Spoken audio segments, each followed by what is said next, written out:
Hello，大家，我係雷叔。樂活人生係由雷叔的退休生活出品。呢個系列講嘅唔止係退休，仲係人生後半場嘅感情、健康同覺醒。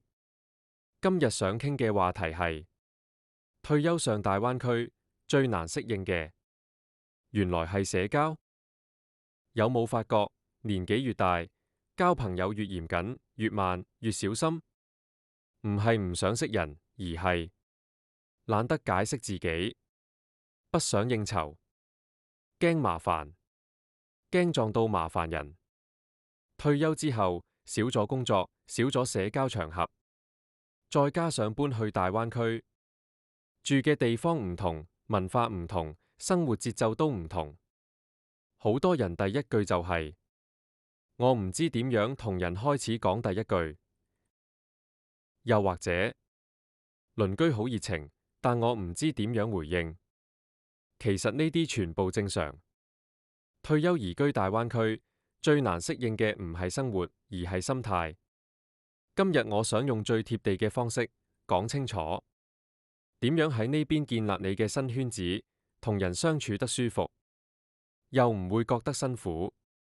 第一，港式人情味 vs 大灣區社交節奏最大文化差異。香港嘅社交方式比較含蓄，鄰居見面點頭微笑，講句早晨已經係好好嘅關係，大家都尊重距離，唔多唔少，啱啱好。但喺大灣區，尤其係社區式生活，鄰里之間嘅距離係近好多嘅。你行過花園，有啲叔叔阿姨會熱情到，你新嚟㗎？邊度人？幾多歲？退休未？一個人住？屋企邊個做嘢？嗱，冇惡意，只係佢哋覺得攀談等於友好。港人會覺得，哇，問到咁詳細，係咪查家宅？但其實係文化差異。大灣區社區生活強調互相照應，而唔係互相避開。人哋問多兩句，其實係表示歡迎你。你未必要立即深交，但你要明白，熱情唔代表侵入，沉靜唔代表冷漠。接受咗呢個節奏，你就會舒服好多。第二，新圈子唔係揾出嚟，而係行出嚟嘅。退休後最大嘅誤會係，我等啲新朋友自然會出現，唔好再等。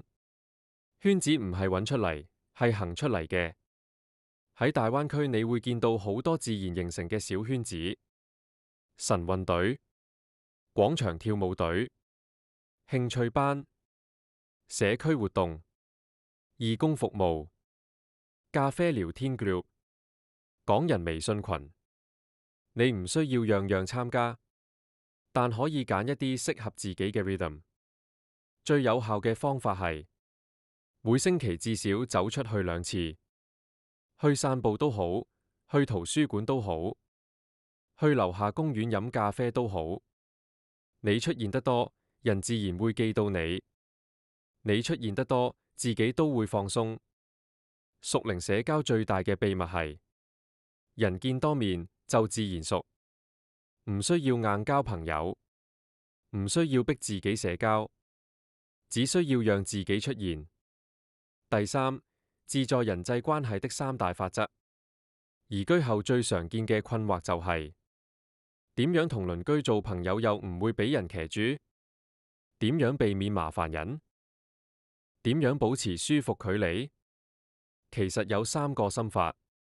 一，禮貌就好，唔使過度熱情。一句你好，一個微笑，一次協助，已經係最佳開始。社交唔需要急。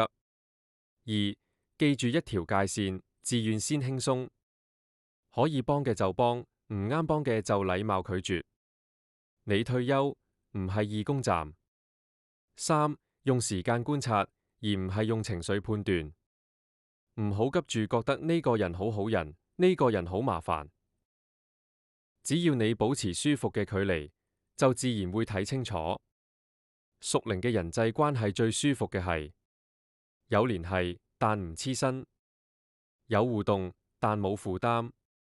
根據 Harvard Adult Development Study，Good relationships keep us healthier and happier throughout our lives。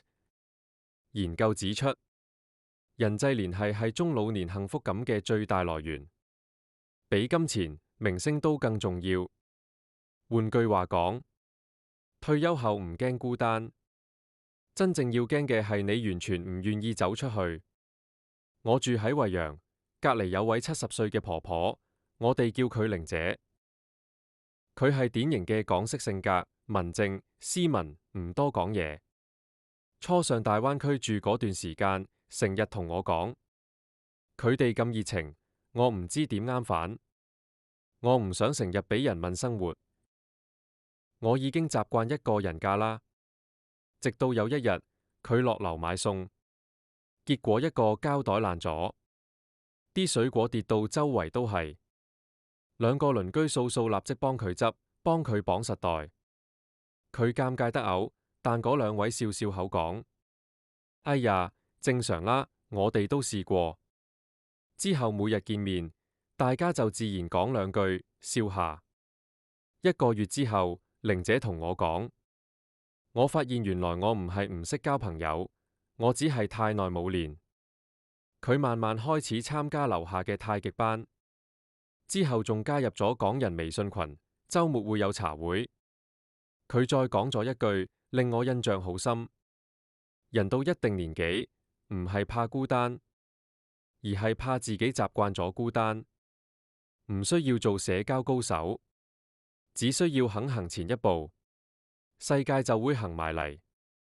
去到呢個年紀，我哋終於明白，真正嘅朋友唔需要多，但需要真。